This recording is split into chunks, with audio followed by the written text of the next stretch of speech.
think there are some things that as adults we should let go of. Like the notion that shower sex is even like possible. Like that's...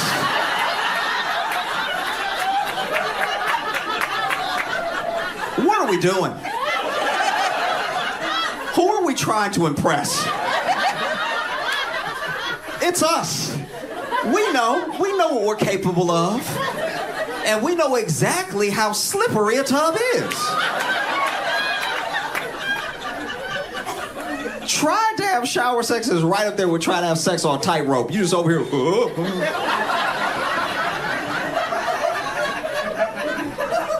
Hoping you gonna slip and accidentally do something good. Whoever's idea this was is the devil, because what possessed us? What video did we watch where we're like, I can do that too? It's never a good idea, ever. Even if you got the bath mat. Because what people don't tell you about that tub mat, it's got little suction cups at the bottom, but with enough pressure, it will slip right off. And so you standing on it, believing in it. Next thing you know, you wake up concussed. That's one of my greatest fears, to have some sort of, be trying to smash and get some sort of energy that, like, I can do it. And then injure myself and give her the ick for the rest of life.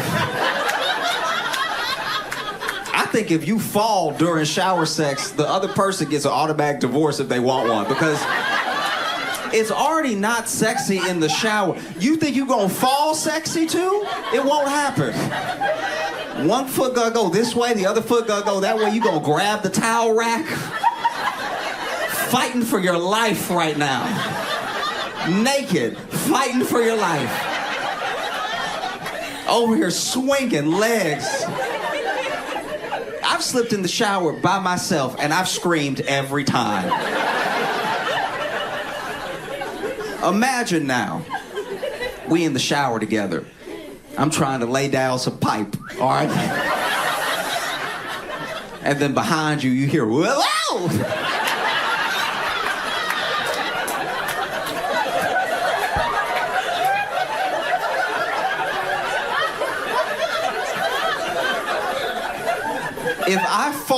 If I fall during shower sex, I better die.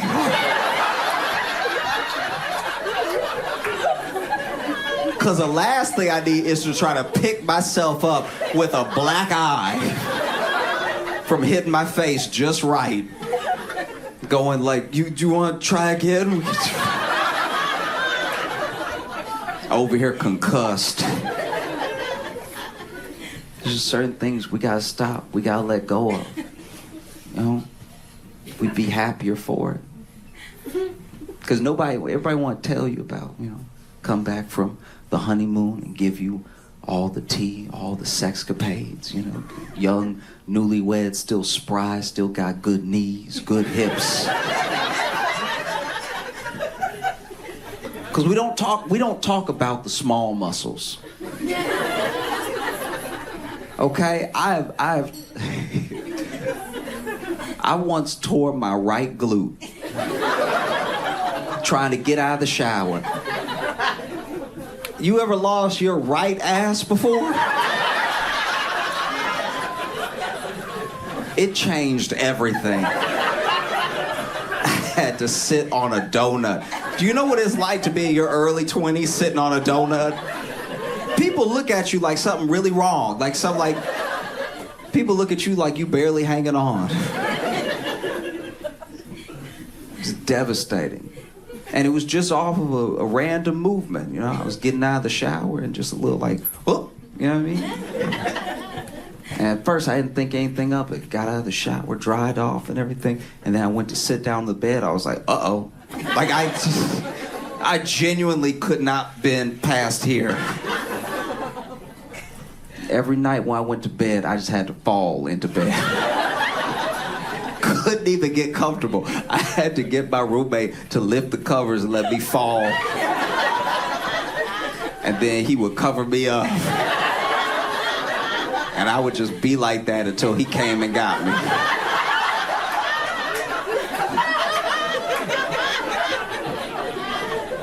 These were horrible circumstances.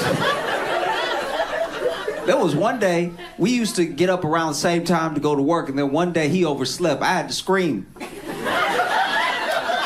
had to scream for him to come get me. This man waking up, realize he late. I hear him in the other room, oh shit, and then like grabbing. I hear all the movements, I hear all the clamoring. He's putting his clothes on and everything. And I'm like, hey, hey. Heard the door close. I was like, guess I got to call in today.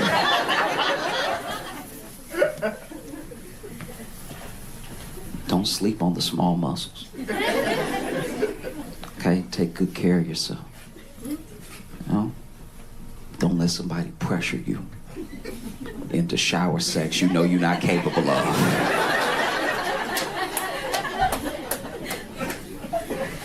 It'll even happen where maybe somebody texting, something, maybe doing a little sexting, right? I like to keep my sexting grounded. Let's not talk about stuff we know is never gonna happen. If you bring up shower sex to me while we are sexting, I will block you. I have no problem doing it. What a weird thing to stand on.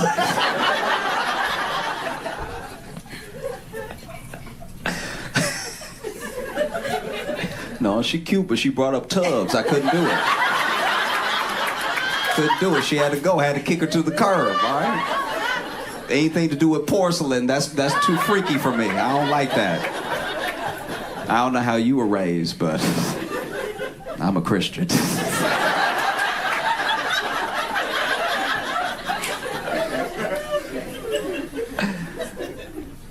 Do y'all know, like a scary kid? Like you can't bring it up because they're like your friend's kid, but you don't want to be left alone with them. Because as soon as everybody leave the room, they look at you, but they can't just look at you. They look at you with their whole body. My friend, okay, so I have a friend who he had a kid, like what, 6, 7 years ago. This kid's gotta be, about 6 or 7. And anytime I go over to their house, kid will be playing or something. And now it's at least at the point that the kid can play video games or something like that. But even when he was just playing with blocks and stuff, my friend would leave the room to go get something. And then the kid would just look at me, but he wouldn't just look at me with his eyes, he'd look at me with his whole body. He would just turn and I was like...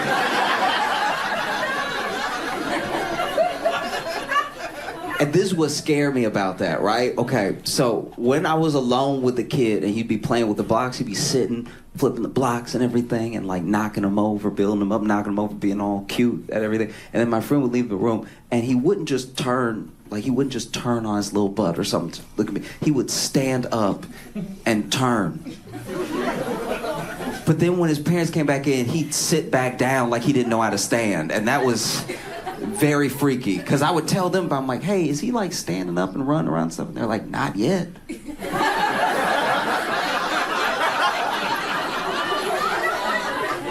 So now I know I've been left alone with a demon, because why are you only walking to scare me, Didn't matter what it was. As soon as they walked out of the room, he'd pop up. Wouldn't even talk baby to me, just be like, I don't know what he wants. There was one time I was at their house and he was in front of the TV, and then I went to the kitchen and I don't know where they were, but then out of nowhere I turned in the kitchen and he's standing at the kitchen door, and I'm not gonna lie, I shouldn't even admit this, but just out of panic I almost punted that kid. I almost imagine, just please, imagine for me that you going around the house just doing your regular thing, right? And then out of nowhere, a child that no one thinks can walk is just standing behind you. I was like, what in the boss baby is happening right now?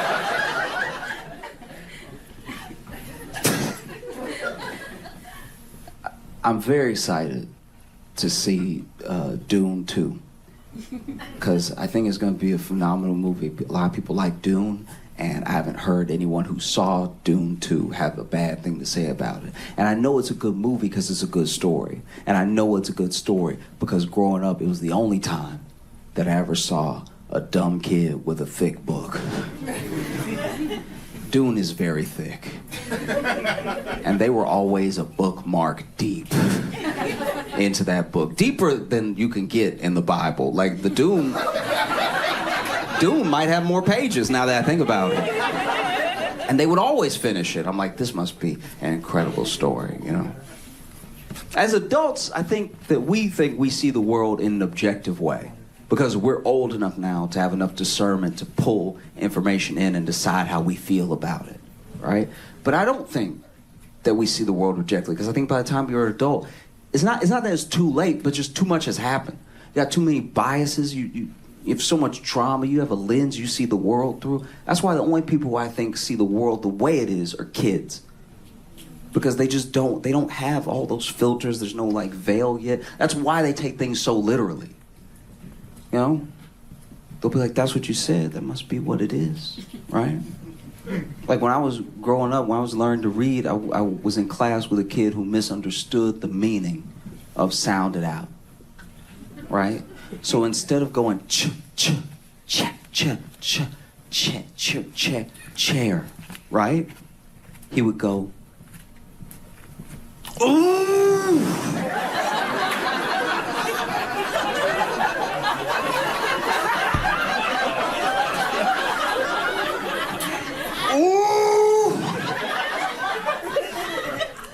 Chair.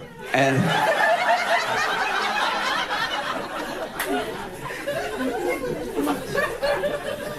that kid finished Dune. All right.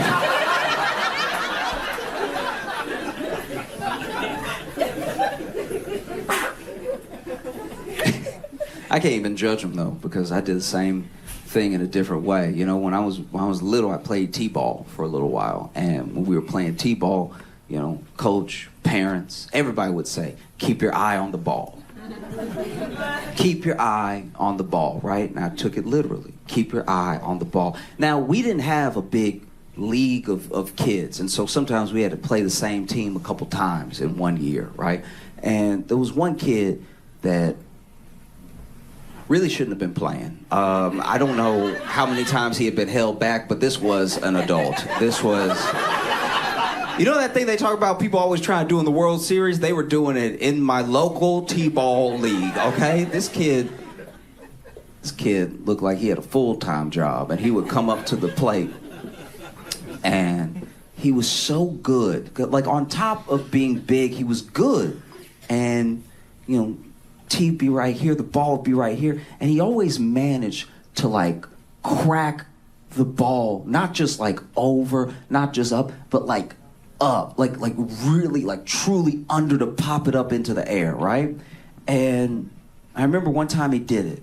One time you could hear it.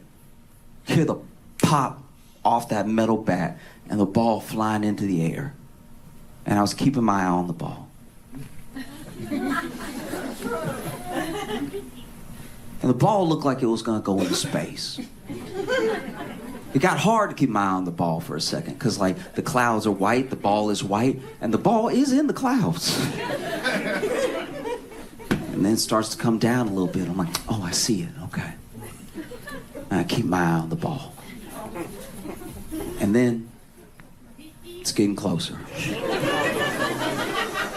But I keep my eye on the ball. And then it gets so close, I'm a little concerned, but like my coaches and my parents have been telling me, I keep my eye on the ball. And then the ball is in my eye. No one ever said catch the ball. They said keep your eye on the ball was the most important thing, and that's what I did. So then I crash to the ground, and he gets a home run because I'm laying next to the ball.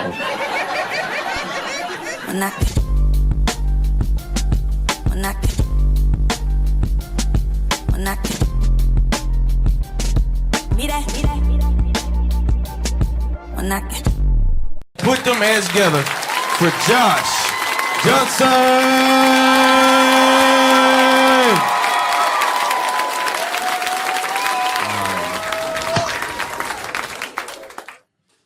been watching the Olympics, and I've been enjoying myself because it has exposed me to a bunch of sports I don't normally watch, right?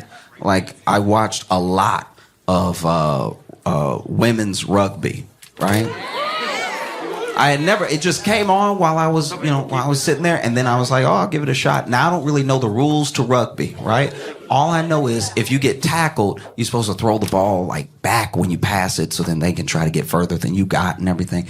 And there was this one woman who was running with the ball, and a woman from another team went to tackle her, right? And rather than falling like gravity would dictate, she just picked up the woman tackling her and ran with her and the ball.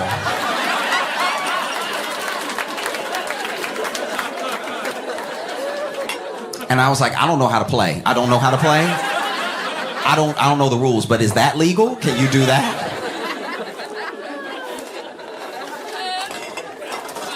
No. And then there was the guy. I didn't know shooting was part of the Olympics. But there was this dude that showed up that really looked like he wasn't in the sport, because everybody else had, like, I don't know if y'all read comic books, but everybody else had like dead shot gear on, like just they adjusted it and then lean in and then they lean back and stuff, and then they take the shot and stuff. And this dude was just walking up,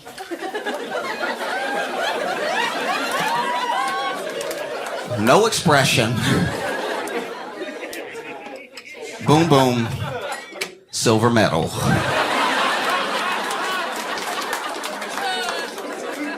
Imagine how mad you would be if you went ahead and you got all the gear, you got all the glasses, the goggles that tilt and stuff, the little binocular thing with the red dot sight in it and everything, and then you still watching him over here just boom, boom, silver medal. That's a dangerous one to just be so good at off of talent, because then your competitors are like, we're going to have to shoot him. We're going to have to, one of us has to do it, right? One of us I'll bump into you while it's your turn. You just be like, oops.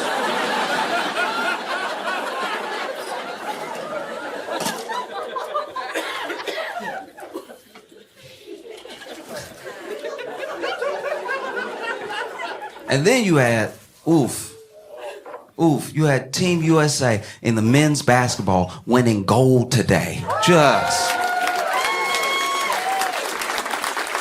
through and through. You had LeBron and Curry just serving up moments, right? Just little leans back, boom, draining it, everything, killing it like we're supposed to. Because basketball, that's our thing.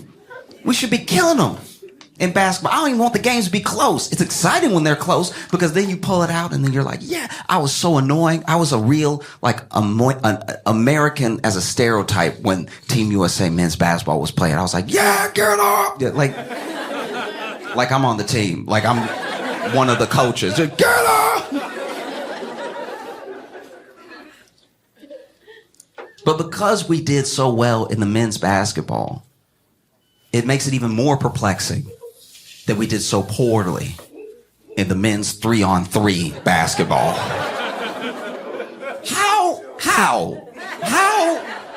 How did, there's so much talent. The literal NBA is here.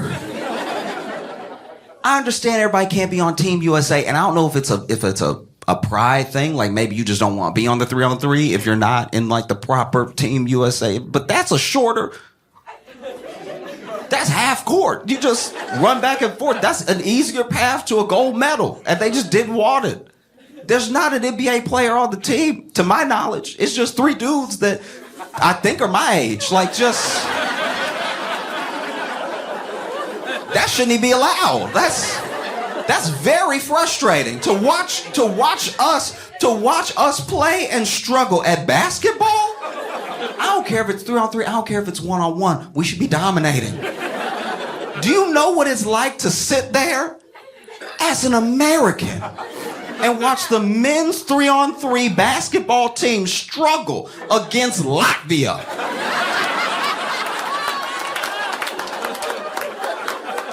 You couldn't have pulled 3 superstars or something. I gotta sit here, we getting dunked on. This is gonna be the most out of pocket that I speak the entire show, but I was watching it furious. I really was. Because as an American, you sit there watching yourself get beat by a country whose GDP doesn't match Texas. And it make you, like, you sitting there watching us just slowly lose and stuff, it make you want to go to war. You want to, a part of you's like, let's pay them a visit then, if they think they so cute.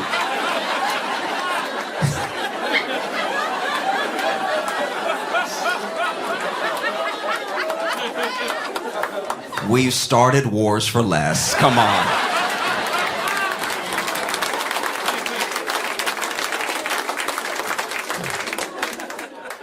Don't worry, we didn't put it in the history book.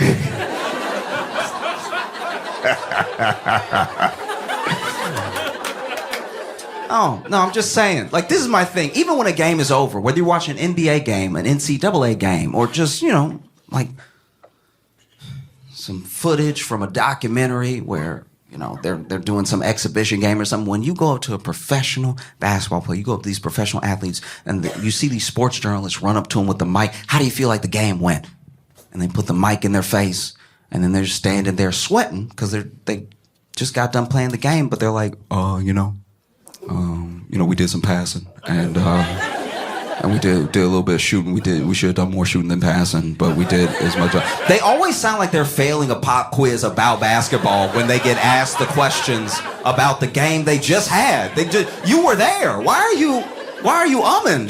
And then we plan to do a little bit more dribbling next time, and then we're gonna dribble, and then we're gonna pass, and then we'll shoot, and we'll get more of those in next time, and then that will result in more points, and then we will have more points than the other team when we get done. So the result today won't be the result tomorrow, right? And that's all well and good because they're standing there, and even though they're pouring sweat and they're breathing hard, they're standing up straight, and they just got done playing at the highest level, okay? What I don't like is things like what I might even be wrong. Maybe this isn't the interview I saw, but I could have sworn that after one of the members of the team on 3-on-3 was asked some questions after, and in my opinion, I know I'm not playing and he is, but he looked a little too tired for my liking, right? I'm not gonna let you be tired and lose, right? Like that's unacceptable, you know what I mean? Like he up there getting interviewed looking like me, like just like,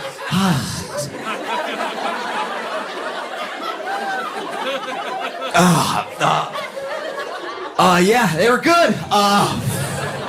They were pretty good. No, if you're gonna represent me in the Olympics, right? I need you to play better than I can play. If you're gonna represent me in the Olympics, I need you to be a LeBron, a Curry. Make me believe in myself, right? Don't just have me sitting there watching the TV like, that's what I do. Like, I could have.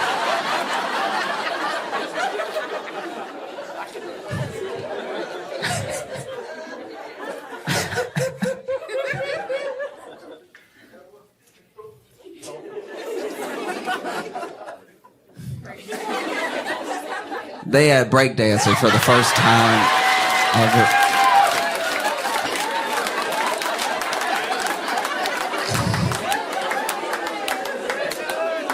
All right. Look.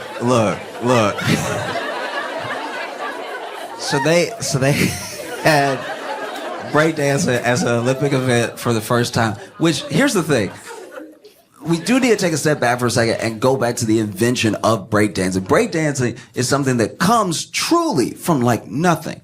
Just kids and a piece of cardboard on the pavement and imagination, right? And it created an entire genre of dance that splintered off and made other genres of dance since. So I think that it's an incredible thing that you have to take stock of, that something that just started with a few people has become this thing that's blown up around the world to the point where it makes it to the Olympics, to the world stage, right?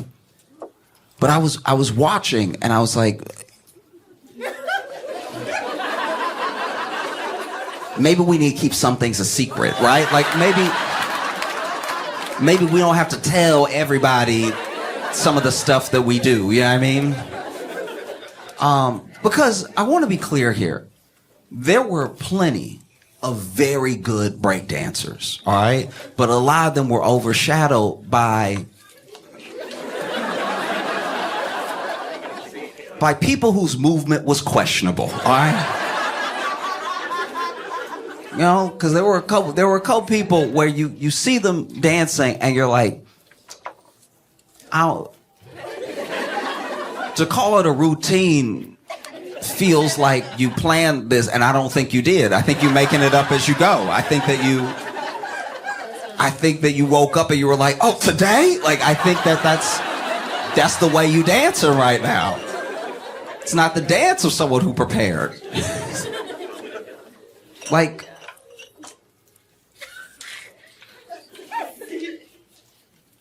there was an Australian dancer.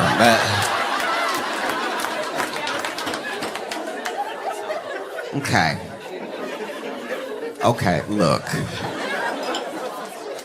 She was dancing, and I'm not gonna act like I know how to break dance. I'm also not gonna act like I have great movement myself. Most of my stories are when I could have had better joints, all right?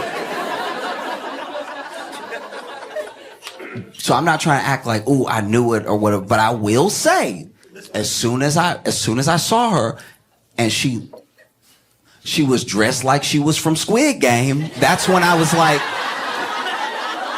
I don't know if you're taking this serious. I don't know what's about to happen right now.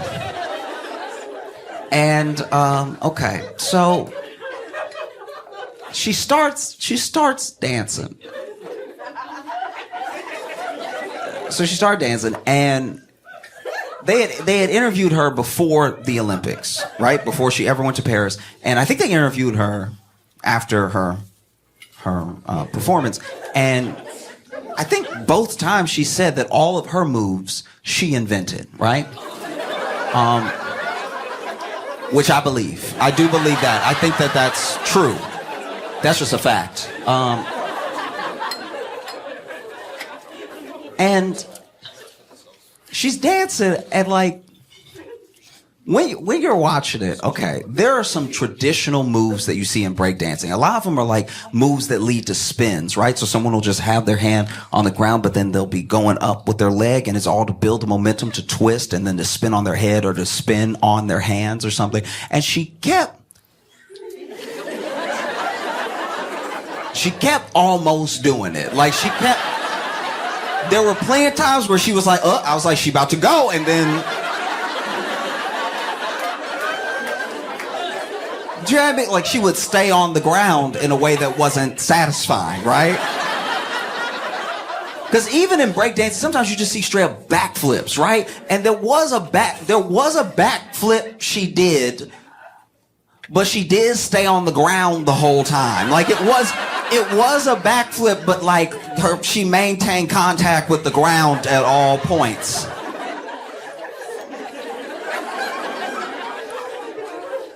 And as I was watching it, I'm like, look, I'm also coming to this as someone who's watched a lot of breakdancing but doesn't know what the rules are for the Olympics. Maybe you're just supposed to hit poses, and she's hitting the poses and she's racking up poses. I have no idea.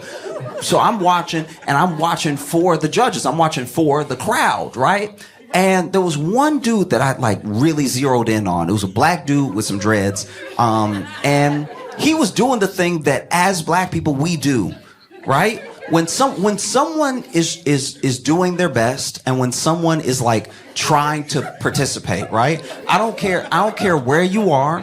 We give people a chance. We really do. Whether it's somebody who's trying to rap real quick, whether it's somebody beatboxing, somebody dancing. As black people, you can see it in videos around the world. We always give 2 free nods, right? We always give 2 free initial nods because you're getting into it. We don't know what you're about to do. You might surprise us, right? So there's 2 free nods that everybody gets, no matter who you are. And there was a guy in the background when she started, and she was really doing the, you know what I mean? Like she looked like she was about to get ready, right? And there was a black dude in the background that was like,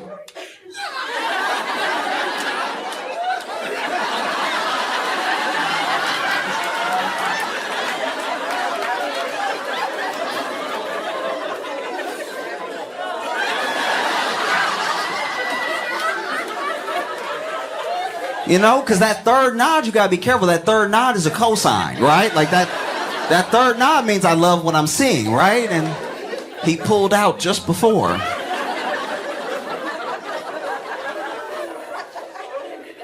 There are moves that are staples of breakdancing. Like one of them, I mean, I can't do it, but one of them is when a dancer puts their hand on the ground and then they put their full weight on their elbow and they either do a pose or they spin.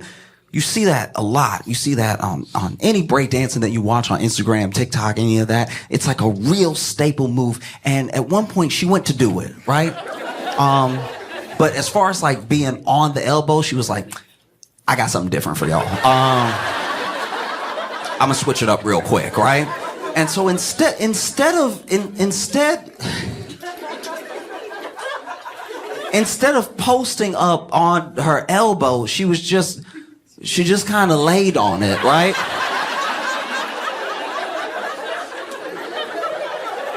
And even when I saw her land, I was like, she getting ready to do something. She getting ready. Y'all give her space. She getting ready, right? And then she spun, but she did it on her own time. You know what I mean? Like it wasn't like a fast spin or a flying spin. It was more like, we gonna get there, right? Like we gonna get there eventually, okay?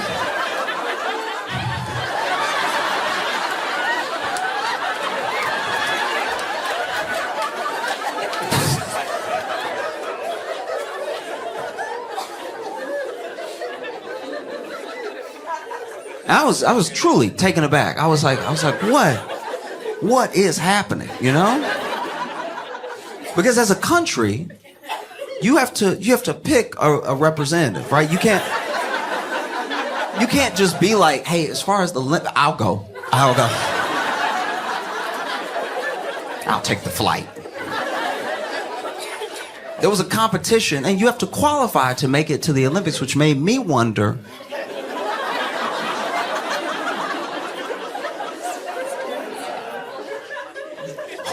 who does she beat to... You know what I mean? Like, everybody clowning her and everything, but she's the best. Do you know what I mean? She getting a lot of extra undeserved hate because she won her place to get here, right? So then I want to know what happened at the competition to compete with the judges were like, we can't send you.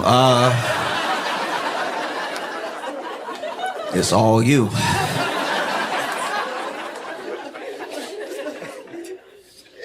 It's rough. That's rough stuff. Because this is, to be fair, she did get a lot of hate for this, and just in case anybody doesn't understand, to be fair, a lot of the spirit of breakdance is competition, right? It's usually one or two, people hopping in and out of the general circle where we're all watching. Sometimes it could be 3, 4, right? And one of the things that I watched happen in the men's, like it was, I think, the US versus Japan, right? Is that even though they were in competition, when the other person was in the circle, like doing moves, because Japan and the US were killing it, right? Like lots of spins, lots of like fun stuff, cool stuff I hadn't seen before. And anytime the other person was in, their opponent would still be like, oh, because it's a sport of energy, right? It's a sport of fun, right? And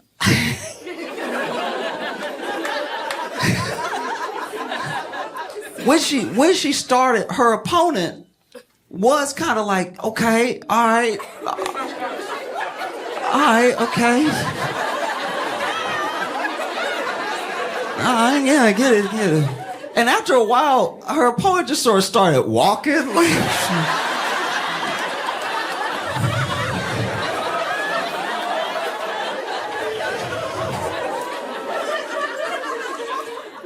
And then when she wasn't, this was kind of wild. It is part of it. So like, you can't hate on her for it because it's a thing that happens when people are breakdancing and compete against each other. But then her opponent was in there doing real moves. Because when I tell you she made up her own moves, she straight up, like.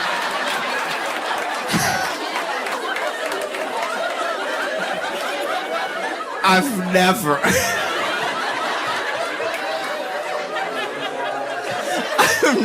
in my life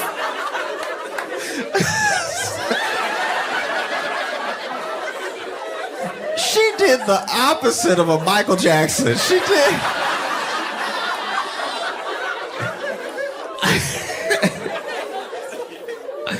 Oh man, Mike is moonwalking in his grave right now. But while her opponent was in there, doing the real moves, she was walking back and forth and was going.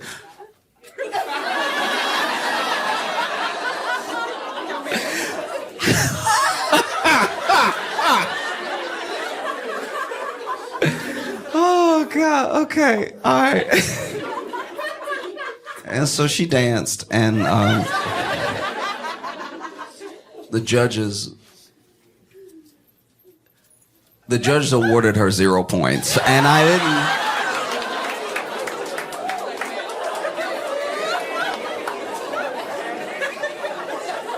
didn't know that was possible. I didn't know. I thought you got at least a point for limbs, like.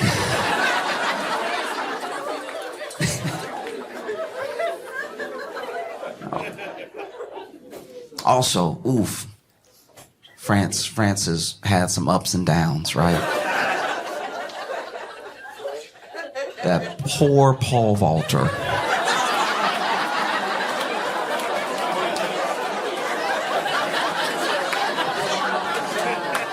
If you didn't see it, okay, basically, pole vaulting is a sport where you run up with a stick and then you put it into, like, what I'm assuming is the vault, right? And you stick it in there, and then you keep going, even though it's stuck in there and it bends, and then you ride it up the top and it lifts you. It looks like it shouldn't work. Every time I've watched pole vaulting, I'm like, how do they not snap off and fly off into another direction? Pole vaulting is physics, but it looks like it's against it, right? Like, I think that's why it's a sport, because every time you watch it, you're just mystified. You're like, how did he plan it to go that? It could have gone anywhere. And so, you stick it in, and you bend and you fly up, and then there's a stick that you try to get over. And so you throw your body over the stick, and then you land and somehow live, right? Because that's the other thing about pole vaulting that I don't understand, is how no one dies every time, right? And so anyway, there's a French pole vaulter that was running with the stick, stuck it in, went backwards, and he's lifting up. And then when he gets about parallel with the bar, we notice on camera a different stick, right? Because there's always supposed to be two sticks. There's always the stick you gotta get over, and then you stick the U's to get over. But there was a third stick at play that nobody could have foreseen, right? Because I don't know if this has ever happened in the history of people running up with a stick and sticking it in the thing and then going over. But he gets about level, and then, if you knock over the stick, you're disqualified from that heat, right? Not that you can't go again. I just mean, like, you didn't do it. If you knock over the pole you're supposed to get over.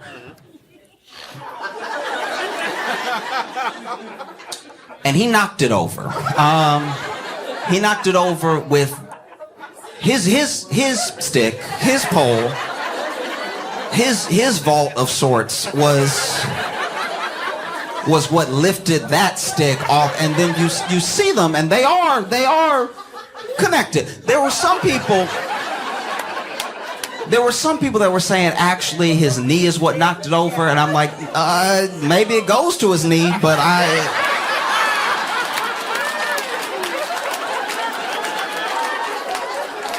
saw what I saw. And so, you know, he didn't win a medal. But he won something else.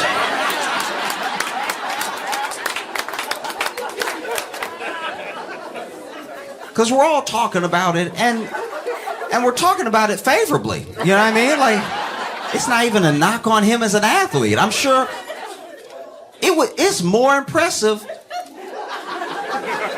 that he gets over sometimes with the stick he has to watch out for.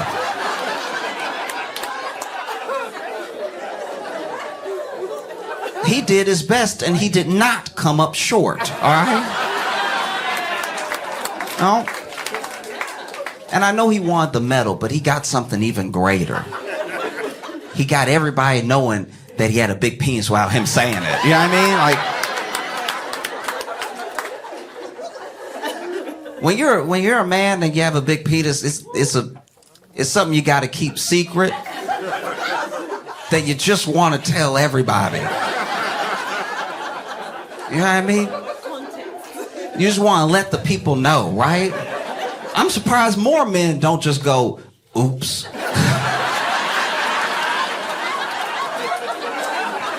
I can't believe what just happened.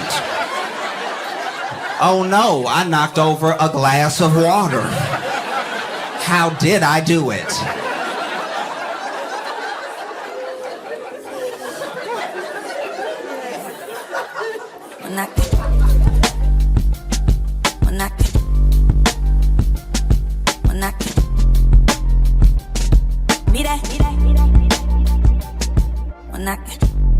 Okay, so you've been farted on. Gotta say, that's a first great reason. It's a first great reason to hate dining outside New York. Mm-hmm. Is there any other reason? Because you keep talking about the elements. Has anything happened to you elements-wise? This did not happen to me because I was inside. Okay. But I saw outside that a bike messenger, at least he looked like a bike. He could have been seamless, but a bike messenger completely totaled a table. So he was not looking. Oh, no. And like this dude, okay, this, I don't know. I don't even know if I should be laughing about this because everybody seemed genuinely hurt. But he basically, this guy was coming out of nowhere. And in New York, there are bike lanes, but there aren't enough bike lanes, and the bike lanes aren't everywhere. So sometimes, they're not consistent. They're not consistent. Yeah. So sometimes someone, especially if you have a certain route, as a cyclist, you get on the sidewalk. Mm-hmm. This person clearly was turning from a street with a bike lane to a street without one, and was not looking ahead, was probably looking sideways or maybe looking for the bike lane or whatever, where it was going to continue. Because behind them, they're being chased. To be fair, there was a van. Like this is what ended up happening. There was a bike lane, right? This person was in the bike lane. At the turn, like at the intersection, there's a parked van that they would have either had to turn more into the road to pass or mount the sidewalk to pass, okay? Gotcha, yeah. When they mounted the sidewalk, whether they were looking at the van or whether they were looking to see if the bike lane was there, they mounted the sidewalk and then just completely ate up this couple that was sitting at a table outside. Damn. Like it was really bad. That's like the person, that's like a movie stunt. Yeah, like the person on the bike went flying first, right? Oh, no. So the person on the bike went flying. Then the person that they sort of flew over just slid more onto the table. Then the person that they flew into fell back with them. And so the person that they flew over that's like pushed into the table just falls sideways. So then all the food falls on that person. But it was one of those things that when you see it, you immediately think that the the cyclist is in the wrong, but then you see the van and you're like, all right, well, I don't think that should be there because no one was in it. Oh, Someone yeah, just yeah. parked their van, like, kind of in the intersection almost. But yeah, like Just imagine you're at, at a restaurant and the table explodes. yeah. I was gonna say, like, yes, it sounds bad. It sounds like everyone got hurt, but golly, I bet that'd be great to see. Hey, look. Oh man, that'd be so awesome Look. to see. Sounds really bad. I hope everyone was okay. Can you imagine? Okay, this is what it looked like. Do you remember the Spider-Man movie from 2001, maybe? The one with Tobey Maguire, the first one? The original Spider-Man, yeah. The original Spider-Man. Remember, I think it's in the first one or it may be the second one, where Mary Jane's talking, his spidey sense tingles, and then he grabs her, and because Doc Ock, yeah, it must be the second one, because Doc Ock throws the car into the coffee shop. Yeah. Okay, imagine that, but if nobody moved. Because the cyclist came crashing into them, and there was no superhero sequence where they dodged anything. Yeah. Every plate hit them, the cutlery hit them, every knee was scraped. Like it just everyone flew too much. Everyone, because the cyclist flew so much that I was like, let's make sure he's moving. You know what I mean? Was this a scene for something? Was this a stunt chase that happened Yeah. here? Yeah, and then the person who got hit from the back, they fell like Family Guy style because they also had Like a bent knee and okay, so not only they always have that arm hanging like behind them or whatever. yeah, so for the people just listening, just imagine a person is on the ground and a table is sideways, but the tablecloth is on them, like tucking them in. The tablecloth has fallen on them with the plates. And they're not moving right away. Everybody is as hurt as they are surprised. Dude, this was like genuinely, I thought I had seen A death? You thought? yeah. I thought I had genuinely seen someone like messed up for real. We're always flirting with it. Yeah. The Josh Johnson show, flirting with the afterlife. That's what we are. Because the way that everyone fell had to be like the sloppiest way you could fall. Because also these weren't like young people. Yeah. You know what I'm saying? Like these weren't. I do know what you're people- saying, and that's the last detail that I didn't want. Dude, that like these people look like they only got even the two of those cyclist hits in them.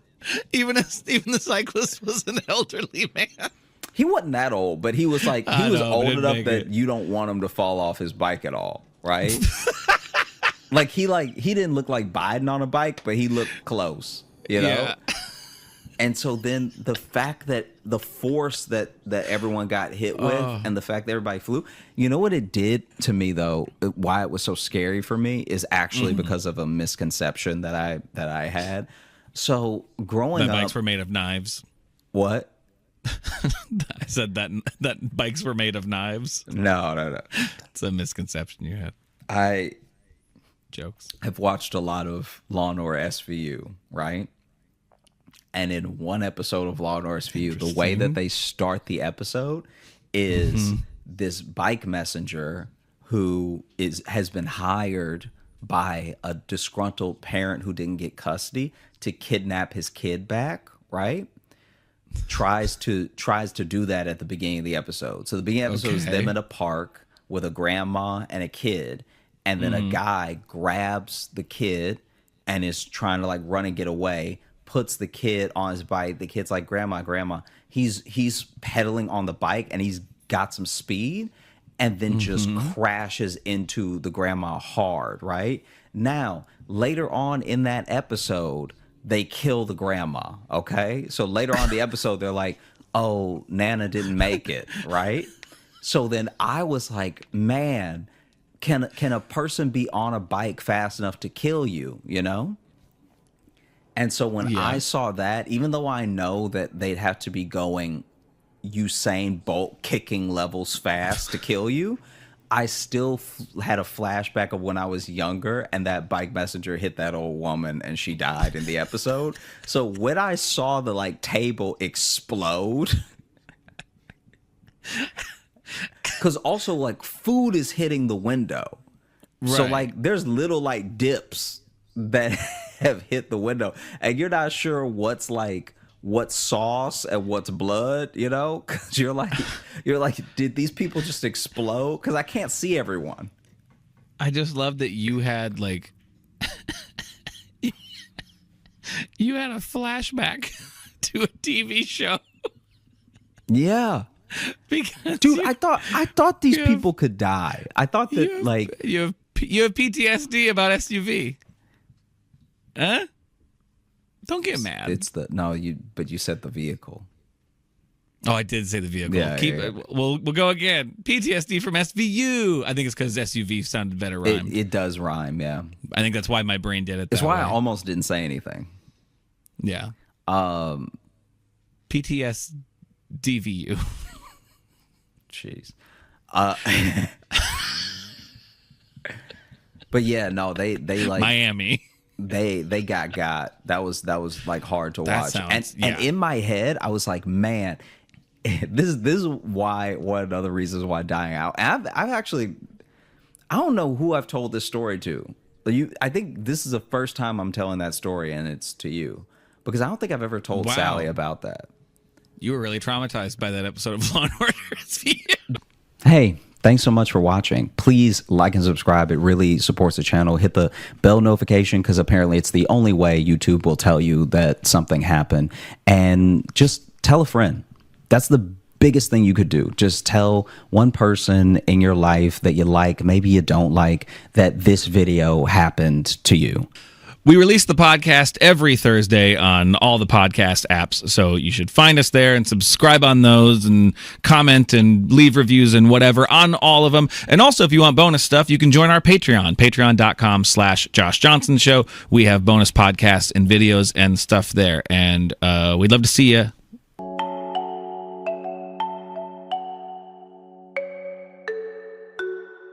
This next one is truly special. Sony, the company Sony, the multi-billion-dollar company Sony, came out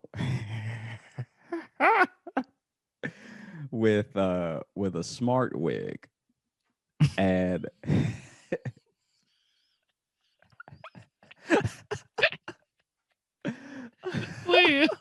Those two words just feel like they shouldn't go together. yeah, so it is. What is a smart wig? Oh, okay. I'm glad you asked. Mm-hmm. Because a smart wig is a wig equipped with a hidden circuit board that vibrates when you get a notification.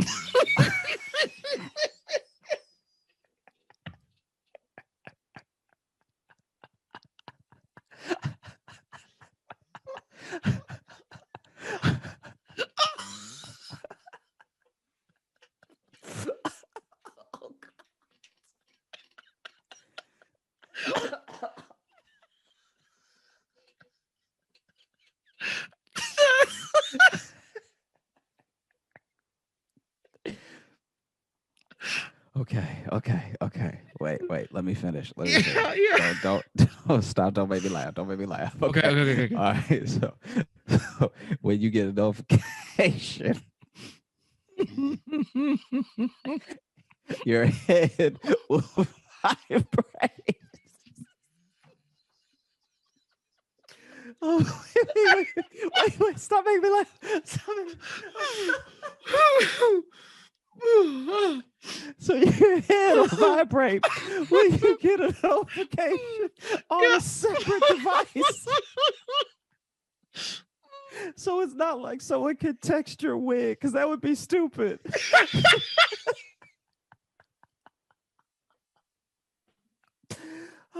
This is for when you get a text message on your phone and maybe you missed it.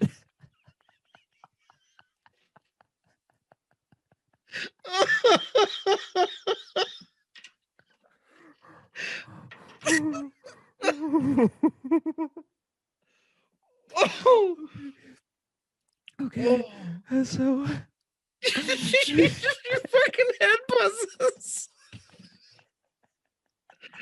Oh. Ooh. okay. Oh man. Oh. Okay. Why would you want that? Oh. Because if you already have to wear a wig, just tuck the phone under your wig, man. Stick it to your head. So the intention with it was to try to make a smartwatch for your head. So I guess in a later, if it had been successful in a later iteration, the same way that you tap your smartwatch for different apps, Don't say it. Don't you fucking you could go ahead and hit your own head for whatever you wanted to get to, maybe your calendar or something. Okay, is it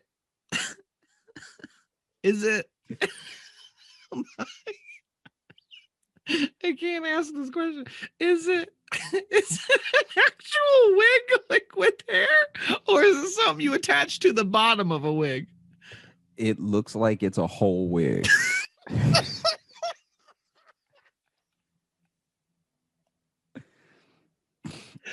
Oh, so does it come in different styles, different hair colors? And I don't know if they ever got that far. But they said that the wig could also include GPS with different regions buzzing to give navigation cues. oh my God. So if the right side of your head buzzed, you need to take a right. Man, you gotta be careful that if you have your wig on wrong, you're gonna be going the wrong way. Oh. Yeah, not only do you have your wig all wrong, but now you're in a bad neighborhood. You're in a bad neighborhood. And you look all messed up. You don't even look cute in this bad neighborhood you just walked in. You're getting heckled at the very least. Oh. Oh man. And they were also going to integrate a camera so that I guess you could see people as they roasted you when you walk by.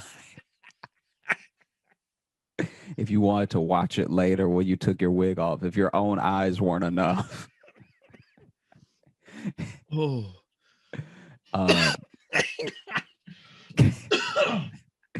There was also you hurt my lungs with the smart wig. Oh. There was also talk of including a laser pointer.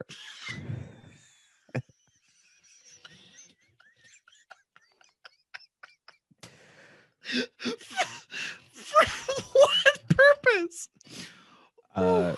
So and I'm reading from the filing now, the filing of their patent. You ever had an idea that you did need a patent? You're just like, yeah, we're good. You don't need to put a patent on that pickle and peanut butter sandwich. Okay. Stop reading for 1 second. Let me take a drink of water because I know I won't be able to.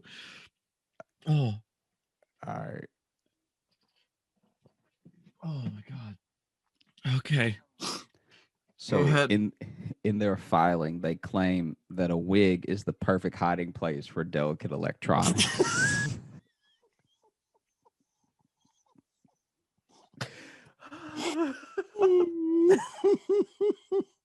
So now it's a purse for your head.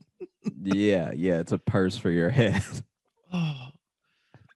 You can keep your credit cards in it. You could keep. You ever wish your fanny pack was strapped to your fucking forehead? Well, there you go, idiot. All right. And then it's because humans tend to instinctively protect their heads more than other body parts. So because you block like your head first from an assault. And which here to their point, that's fair. Oh, no one that's true. no one ever gets swung on and immediately puts their hands over their pockets. All right. Here's the thing, though. They waited too late to pitch that idea because that's an actual. You now you're pitching me an actual psychological human thing about why it's good to hide a thing in your head. Also, it's funny because now if you get in like a cat fight at a bar, she won't just mess you up. She'll steal your identity. She'll steal all your information because she snatched that wig so Yeah. fast. Well, the other thing is too. Okay, I'm assuming it's meant to be secretive. So now let's say your valuables are stored in your wig. And then just because you're going to protect your head when someone attacks you doesn't mean you're going to prevent them from hurting you.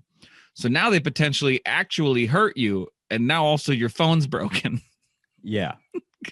because they just punched you in your phone head. So you can't call for help now. So, And you also just don't get to follow. Their first thing to pitch can't be like, it makes your head buzz when you get a text. Oh.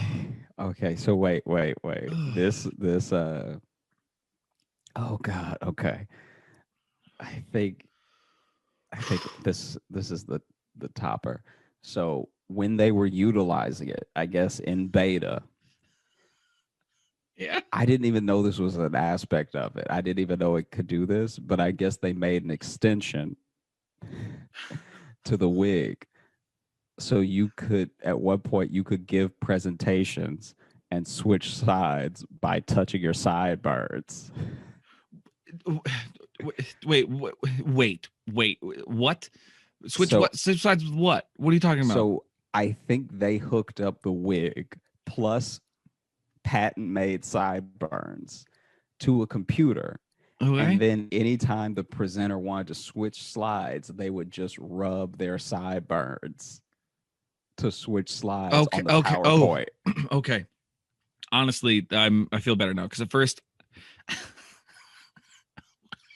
what you made me think at first was that the wig was also a projector.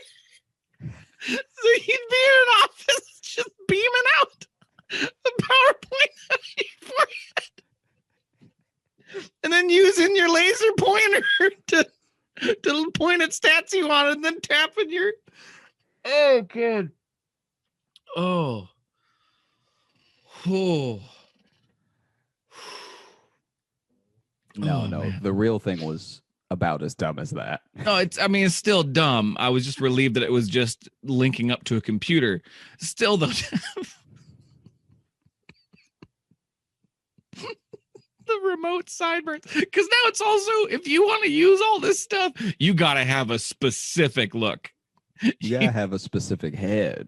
You gotta have a specific head. You basically have to look like a pimp from the 70s. Like if you you clearly need a big head of hair and big ass sideburns.